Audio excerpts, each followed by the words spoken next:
नमस्कार दोस्तों, आपका स्वागत है मोनू शर्मा की जीएस क्लासेस में।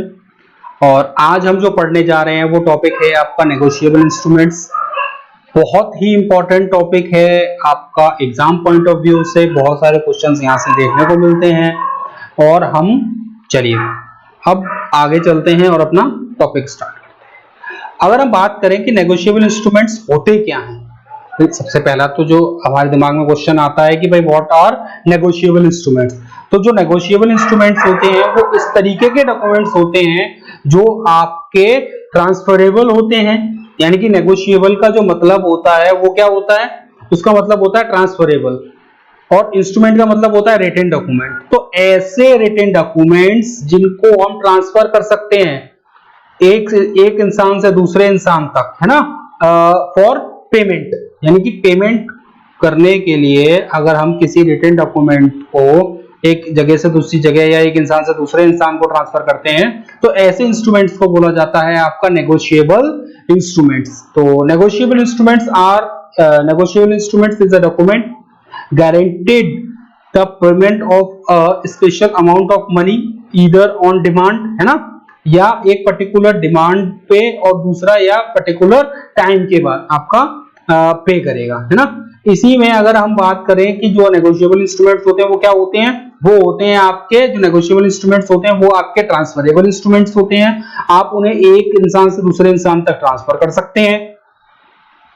ऐसे ही यहां पर एक मैंने शब्द लिखा है पेई। आगे मैं अभी और बात समझाऊंगा कि पेई क्या होता है। पेई होता है, आपको याद रखिएगा, कि जिसे पेमेंट मिलने वाला हो, जो पेमेंट रिसीव करता है उसे बोलते हैं पेई, है ना। तो चलिए सबसे पहले हम ये देखते हैं कि कितने तरह के नेगोशिएबल इंस्ट्रूमेंट्स हमारे पास हैं। तो जो नेगोशिएबल इंस्ट्रूमेंट्स होते हैं, पहले तो इसका एक्ट आपको समझना होगा कि जो नेगोशिएबल इंस्ट्रूमेंट एक्ट है वो कौन सा है।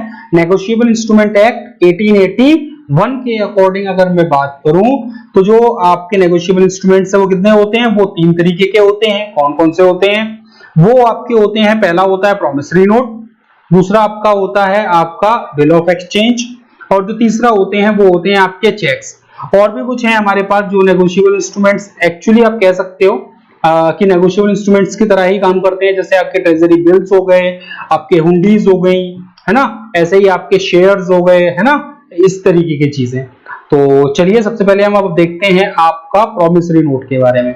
अब जैसे आपको ये यहाँ पर ये नजर आ रहा है आपको जो प्रॉमिसरी नोट, तो सबसे पहले तो आप ये देखिए कि कौन से सेक्शन में लिखा है। नेगोशिएबल इंस्ट्रूमेंट एक्ट के किस सेक्शन में लिखा है कि भाई प्रॉमिसरी नोट आप जारी कर सकते हैं, तो वो लिखा हुआ है सेक्शन नंबर 4 ऑफ क्या नेगोशिएबल इंस्ट्रूमेंट एक्ट 1881 के अंदर। बात करें प्रॉमिसरी नोट, ये आपके सामने है, ये एक तरीके का प्रॉमिसरी नोट ही है ना। तो इसके ऊपर आपको क्या क्या दिख रहा है भाई, एक तरफ आपको लिखा होगा अमाउंट, आपकी डेट लिखी हुई है, उसके बाद आपके स्टैंप का इस पे है, बाकी आपका यहाँ पे लिखा है कि भाई आई प्रॉमिस, कि मैं वादा करता हूं कि भाई मैं एक पर्टिकुलर अमाउंट पर्टिकुलर इंसान को इतने समय में दे दूंगा। तो इस तरीके की ये डेफिनेशन होती है और इसको हम बोलते हैं प्रॉमिसरी नोट। चलिए अब प्रॉमिसरी नोट क्या है, एक तरीके का आईओयू होता है, यानी कि एक आपका म्यूचुअल अंडरस्टैंडिंग होती है दो लोगों के बीच में।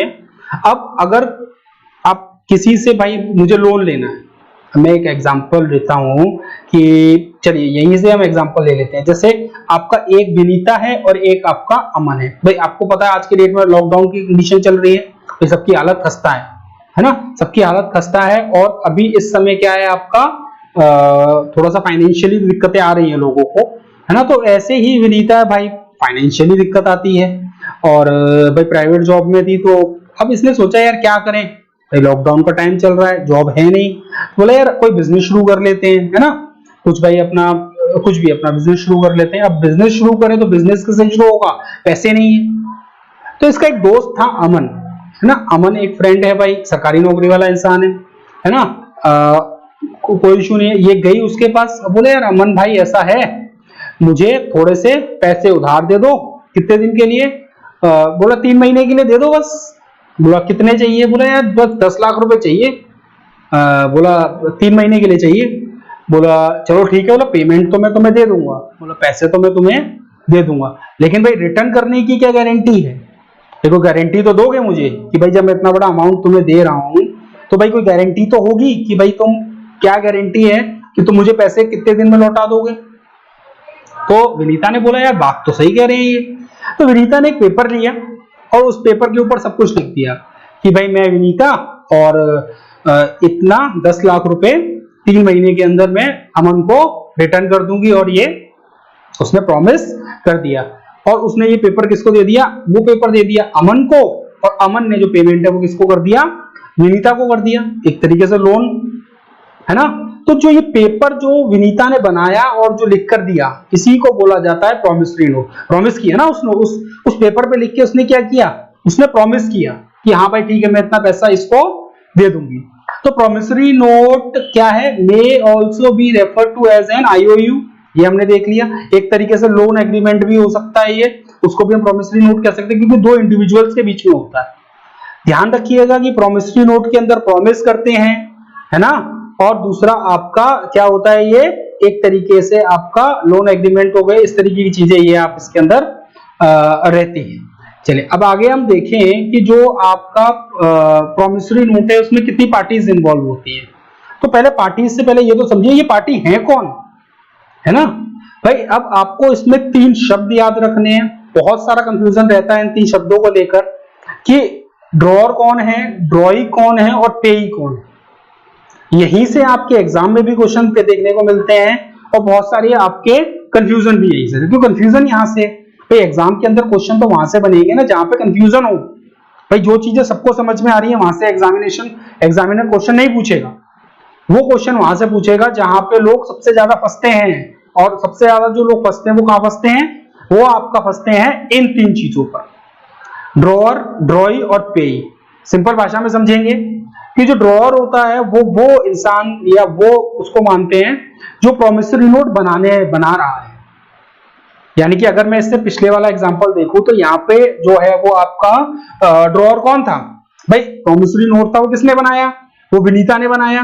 तो यहाँ पर विनीता कौन थी, आपका कौन थी, ड्रॉअर थी। ऐसे ही यहाँ पे ड्रॉई कौन है भाई, वो प्रॉमिसरी नोट किसको मिला, वो प्रॉमिसरी नोट मिला आपका अमन को। तो अमन कौन हो गया यहाँ पर, अमन हो गया यहाँ पर ड्रॉई। अब ये पेमेंट किसको मिलने वाला है, ये पता है आपको पेमेंट किसको मिलने वाला है, ये नहीं पता है। क्यों, क्योंकि हो सकता है ये पेमेंट अमन को और किसी को पेमेंट करना हो, तो हो सकता है वो इस प्रॉमिसरी नोट को उठा के उसको दे दे, है ना, ये भी हो सकता है। तो जिसको पेमेंट मिलेगा वो पेई कहलाएगा।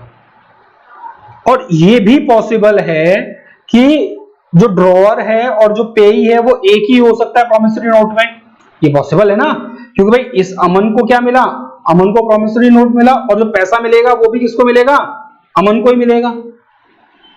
तो ये आपको याद रखना है कि प्रॉमिसरी नोट के अंदर कितनी पार्टी इंवॉल्व होती हैं, प्रॉमिसरी नोट के अंदर 2 पार्टी इंवॉल्व होती हैं, है ना।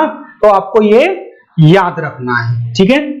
तो चलिए आगे बात देखते हैं। जैसे मैंने अभी आपको एक पॉइंट बताया कि यहाँ पर जो आपका ड्रॉई और पेई है ना भाई, ड्रॉई और पेई जो होते हैं वो क्या सेम हो सकते हैं प्रॉमिसरी नोट में, बिल्कुल हो सकते हैं। अमन भाई ड्रॉई भी हो सकता है और पेई भी हो सकता है ना। आपका ड्रॉई और पेई यानी कि इसी को आपको प्रॉमिसरी नोट मिला और यही उसका पेमेंट भी रखेगा, है ना। तो ये आपको बहुत इंपॉर्टेंट पॉइंट है, अलग से मैंने मार्क किया हुआ है, आप देख सकते हैं इसे, है ना। अब कैरेक्टरिस्टिक्स क्या क्या होते हैं हमारे प्रॉमिसरी नोट के, तो देखिए प्रॉमिसरी नोट जो होता है पहले तो एक लीगल डॉक्यूमेंट होता है, एक लिखित ऐसा आपका डॉक्यूमेंट होता है जो आपका क्या होता है, एक रिटन लीगल डॉक्यूमेंट है। ऐसे ही इसके ऊपर कोई कंडीशन नहीं लिखी होती है, तो ये एक तरीके से अनकंडीशनल प्रॉमिस होता है ना। ये आपका क्या होता है, एक तरीके से अनकंडीशनल प्रॉमिस होता है ना। और इसके अंदर एक पर्टिकुलर अमाउंट एक पर्टिकुलर इंसान को देने की बात कही जाती है ना। इसके ऊपर जो मेकर है वो अपना भाई, अब मैंने अगर विनीता ने आपको प्रॉमिसरी नोट बनाया तो उसका सिग्नेचर भी तो लगेगा उस पे भाई। जब तक कोई सिग्नेचर नहीं करेगा तो कैसे मानेंगे कि ये विनीता ने ही बनाया। तो इसके ऊपर क्या लगेगा, आपका सिग्नेचर भी लगता है। इसके ऊपर आपका क्या लगेगा, इसके ऊपर स्टैंप लगेगी, है ना। आपका सिग्नेचर होना चाहिए, स्टैंप होना चाहिए, पर्टिकुलर नाम होना चाहिए। तो मेकर है उस वो पर्टिकुलर नाम लिखेगा, ये पेमेंट किसको जा रही है ना। ये तो हुआ आपका प्रॉमिसरी नोट के बारे में। ऐसे ही आपका एक और टर्म है जो आपका नेगोशिएबल इंस्ट्रूमेंट का ही पार्ट है, उसे बोलते हैं बिल ऑफ एक्सचेंज। तो जो बिल ऑफ एक्सचेंज है, पहले तो ये देखिए ये किस सेक्शन में लिखा हुआ है। तो जो बिल ऑफ एक्सचेंज है वो किस सेक्शन में लिखा हुआ है, वो सेक्शन नंबर 5 लिखा हुआ है, नेगोशिएबल इंस्ट्रूमेंट एक्ट 1881 के सेक्शन नंबर 5 में लिखा है। अब जो बिल ऑफ एक्सचेंज होता है ये क्या है ना। चलो पहले ये देखते हैं, एक छोटा सा एग्जांपल समझते हैं, फिर हम देखते हैं।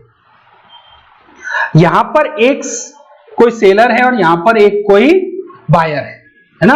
अब मैं यहां सेलर और बायर ना लेकर मैं यहां पर बात करूंगा कि यहां पर ये आपका कौन है, ये आपकी विनीता है और ये आपका अमन है। भाई ये विनीता थी और ये अमन था। अब विनीता ने क्या किया, विनीता ने भाई आपका प्रॉमिसरी नोट बना दिया।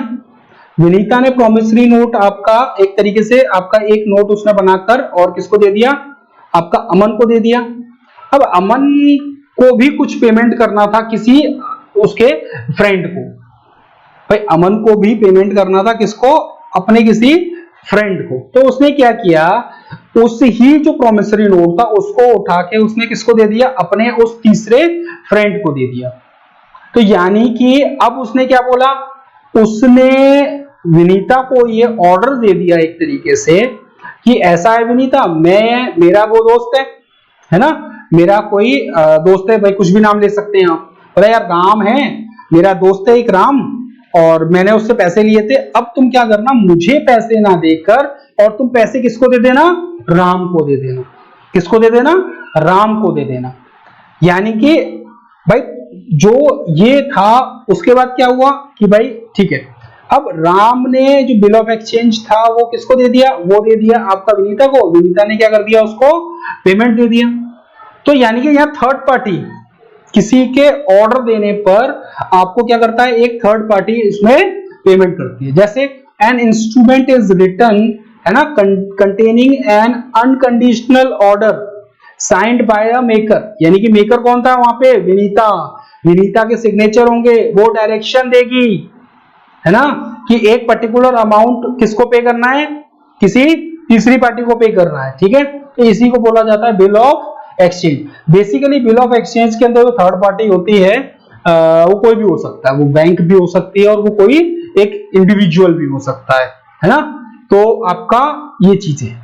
यहां पर कौन कौन सी पार्टी इन्वॉल्व होती है, भाई यहाँ तीन पार्टियां आ रही है, भाई पार्टी ए, पार्टी बी और पार्टी सी। यहाँ तीन पार्टियां आ रही हैं। अब ये जो तीन पार्टियां आ रही हैं तो इसमें कौन कौन आता है, वही आपका एक होगा ड्रॉअर, एक होगा ड्रॉई, एक होगा आपका पेई। तीनों के बारे में मैं बता चुका हूं। ड्रॉअर मतलब जो बना रहा है, ड्रॉई मतलब जो रिसीव कर रहा है, और पेई मतलब जिसको पेमेंट मिल रहा है। तो अब एक बात बताइए कि जो ड्रॉअर है और जो ड्रॉई है, जो ड्रॉअर है और जो ड्रॉई है, क्या वो सेम हो सकते हैं, बिल्कुल हो सकते हैं।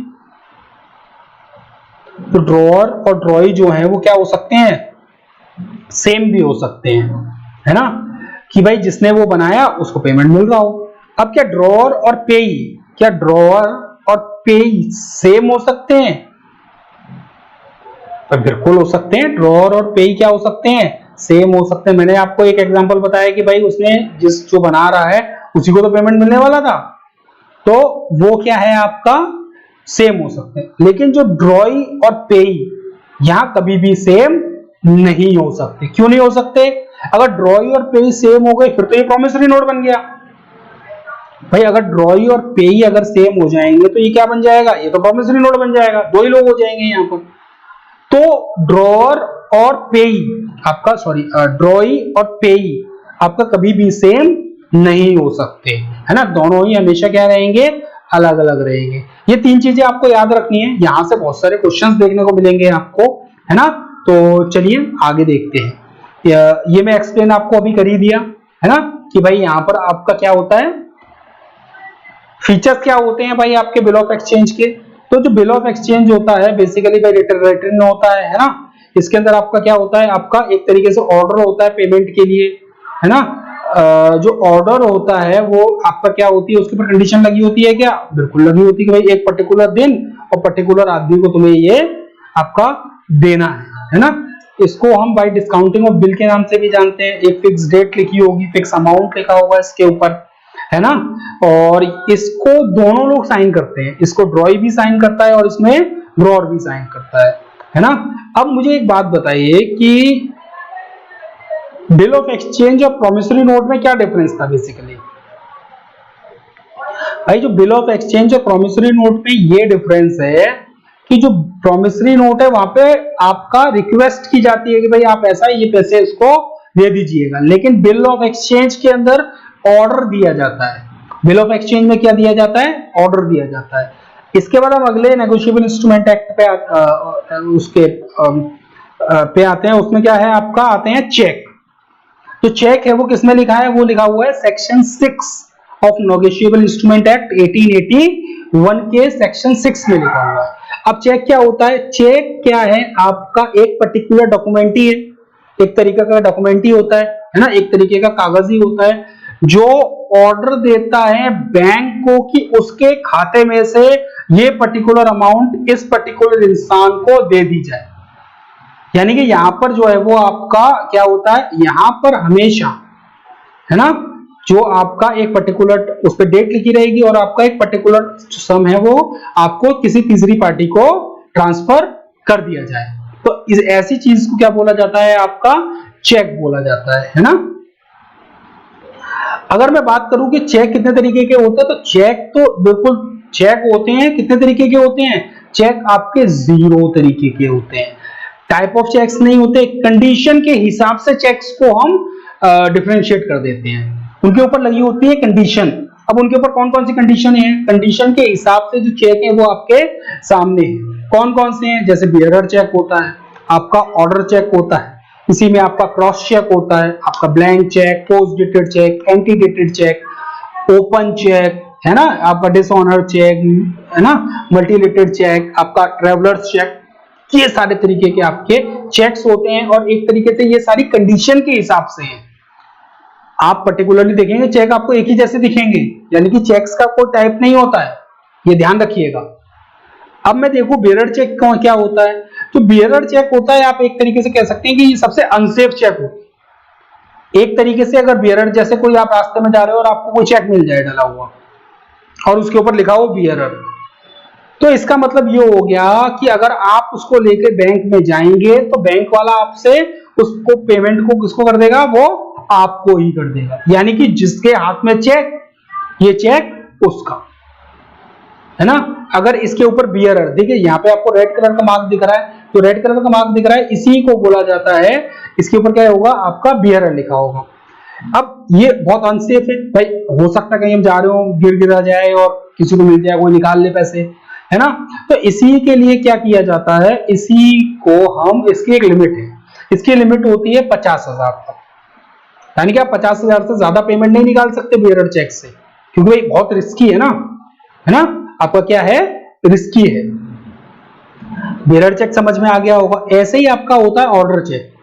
अब ऑर्डर चेक क्या होता है, इस ऑर्डर चेक के अंदर एक पर्टिकुलर पर्सन का नाम लिखा होता है और ये अमाउंट उस पर्टिकुलर पर्सन को ही दी जाएगी, उसकी आईडी चेक की जाएगी जब उसको पेमेंट करना होगा। अगर मैं बियरर चेक की बात करूं, बियरर चेक में आपको कोई आईडी प्रूफ की जरूरत नहीं है, लेकिन जब आप ऑर्डर चेक लेकर जाते हैं तो आपको पर्टिकुलरली आईडी दिखानी होती है वहां पर।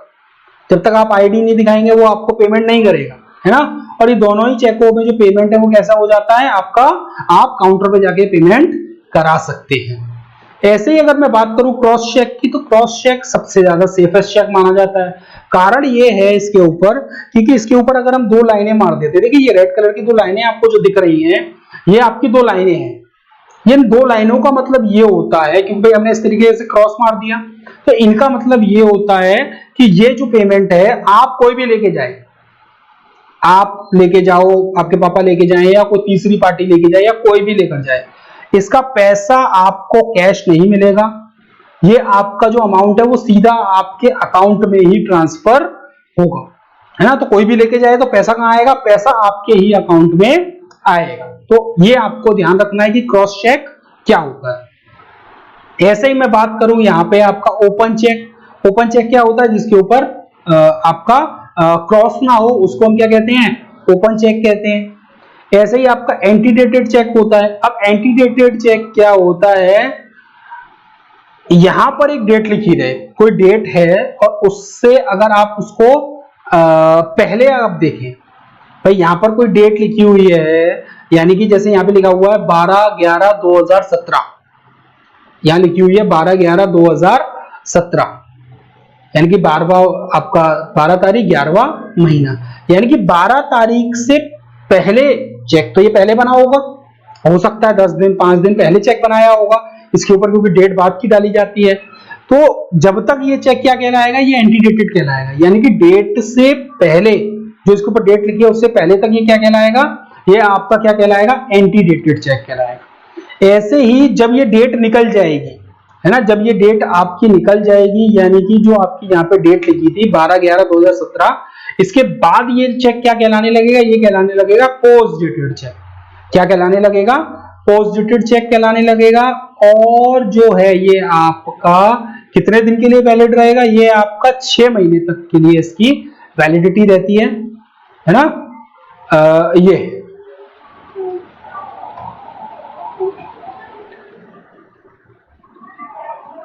अब मैं बात करूं स्टेल चेक। स्टेल चेक क्या होते हैं भाई, स्टेल चेक आपके बेसिकली होते हैं जो आपका डिसऑनर हो जाते हैं, चेक बेकार हो जाते हैं, गल गए या कुछ इस तरीके की चीजों वो आपके रहते हैं।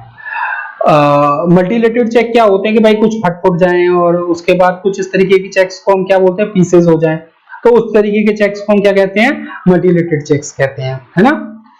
ऐसे ही अगर मैं बात करूं कैंसिल चेक, हम जानते हैं कि जब हमारा भाई अकाउंट में केवाईसी ना लगी हो या अकाउंट वेरीफाइड ना हो या अकाउंट में कितने पैसे ना हो जितने का चेक हो, तो उसको कैंसिल क्या हो जाता है, चेक आपका कैंसिल चेक में चला जाता है। ऐसे ही आपका एक ट्रेवलर्स चेक होता है। जो ट्रेवलर्स चेक होता है ये बेसिकली कैसा क्या होता है, ये भी एक तरीके से बैंक का ही इंस्ट्रूमेंट है ना। तो ये है, ये कहीं पे भी आप जाके इसको एक्सेप्ट कर सकते हैं ना, इसकी कोई एक्सपायरी नहीं होती, इसकी कोई एक्सपायरी नहीं होती है ना, ये ध्यान रखिएगा। जैसे अब जैसे मैं इसी की थोड़ी सी और बात करेंगे, थोड़ा टाइम का अभाव है ना, जिसकी वजह से मुझे थोड़ा सा ये वो करना पड़ रहा है। और भी चीजें हैं तो कुछ पहले इसके कुछ क्वेश्चंस और हम देख लेते हैं, एमसीक्यूज। तो पहला क्वेश्चन आपके सामने है, जैसे which of the following sectors which of the following section in the negotiable instrument act deals with the bill of exchange। तो मैं आपको पहले ही बता चुका हूं, तो बिल ऑफ एक्सचेंज कौन से सेक्शन में था, सेक्शन नंबर 5 में। बिल ऑफ एक्सचेंज किस में था, सेक्शन नंबर 5 में। ऐसे ही आपका यहां पर मैं बात करूं तो इसके अंदर कौन सा आपका नेगोशिएबल इंस्ट्रूमेंट नहीं है, तो बैंकर्स नोट आपका नेगोशिएबल इंस्ट्रूमेंट नहीं है ना। बैंकर्स नोट जो होता है वो आपका नेगोशिएबल इंस्ट्रूमेंट्स में नहीं आता है। ऐसे ही अगर मैं बात करूं कि यहां पर ये दे रखा है कि नेगोशिएबल इंस्ट्रूमेंट एक्ट के हिसाब से इसमें प्रॉमिसरी नोट पर क्या क्या चीजें आपकी डिफाइन होती है। तो अगर मैं डेफिनेशन की बात करूं प्रॉमिसरी नोट की, तो सेक्शन 8 में दी हुई है क्या, नहीं। किसमें भाई, प्रॉमिसरी नोट की जो डेफिनेशन थी वो किसमें दी हुई थी भाई, मैंने बताया ना आपको अभी, जरा पीछे देखिए रिवर्स करके तो पता लग जाएगा, है ना, कि प्रॉमिसरी नोट का जो सेक्शन है वो कौन सा है, ठीक है। तो जरा आप देखेंगे इसको। उसके बाद आपका क्या ये अनकंडीशनल आपका अंडरटेकिंग होती है, बिल्कुल मैंने आपको बताया कि जो ये होती है आपकी अनकंडीशनल ही होती है ना, ये आपकी एक अनकंडीशनल अंडरटेकिंग होती है। तो ये सही है आपका सेकंड वाला। थर्ड वाला करें कि to pay a sum of money only to a special person, बिल्कुल मैंने बताया कि एक पर्टिकुलर अमाउंट एक पर्टिकुलर पर्सन को ही दी जाएगी, तो ये भी आपका बिल्कुल सही है इसके अंदर। ऐसे ही अगर मैं आगे बात करूं, 2 पॉइंट सही हो गए इसके अंदर। कौन कौन से पॉइंट सही हो गए आपके, तो पॉइंट नंबर 2 और पॉइंट नंबर 3 आपके सही हैं। The seller is bound to accept the promissory note, बिल्कुल नहीं, यहां तो प्रॉमिसरी नोट एक्सेप्ट करने की जरूरत ही नहीं होती है ना, भाई एक्सेप्ट करते हैं क्या, बिल्कुल नहीं, ये गलत है। उसके बाद documents was written and sign by the payer या मेकर, बिल्कुल मैंने आपको अभी बताया कि जो प्रॉमिसरी नोट है उसे क्या किया जाता है, उसको साइन किया जाता है जो उसे बना रहा होता है। भाई कैसे भरोसा करोगे, तो उसको क्या किया जाता है, उसको साइन किया जाता। तो इसके अंदर जो 3 चीजें थी वो आपकी सेकंड, थर्ड और 5th सही है। कैसे ही यहां पे मैं करूं जो डिसऑनर होता है चेक, जो आपका डिसऑनर होते हैं आपके नेगोशिएबल इंस्ट्रूमेंट्स, है ना, जो उसका पेमेंट ना होने पर, तो वो कौन से सेक्शन के तहत आते हैं, ये मैंने शायद आपको नहीं बताया पीछे, तो आप इसको याद रखिएगा कि ये सेक्शन 92 के अंदर आते हैं। अगर कोई भी पेमेंट आपका डिसऑनर होता है आपका नेगोशिएबल इंस्ट्रूमेंट्स का, तो वो किस सेक्शन में आते हैं, वो सेक्शन 92 में आते हैं। अब जो नेगोशिएबल, एक 2007 में आपका एक अमेंडमेंट बिल लाया गया, नेगोशिएबल इंस्ट्रूमेंट अमेंडमेंट बिल लाया गया 2017 में। इसके अंदर बेसिकली कोर्ट ने क्या किया कि जो चेक बाउंस होता है, भाई चेक बाउंस होने पे कुछ बहुत बड़ी कार्रवाई नहीं थी, लेकिन चेक बाउंस होने पर क्या किया गया, इसके अंदर कंपनसेशन की बात की गई इसमें कि अगर कोई चेक बाउंस होता है तो उसके लिए क्या है, जिसका अकाउंट में ये, जिसके अकाउंट से ये आपका बाउंस हो रहा हो, तो उसको क्या है, कंपनसेशन देना पड़ता है उस पार्टी को।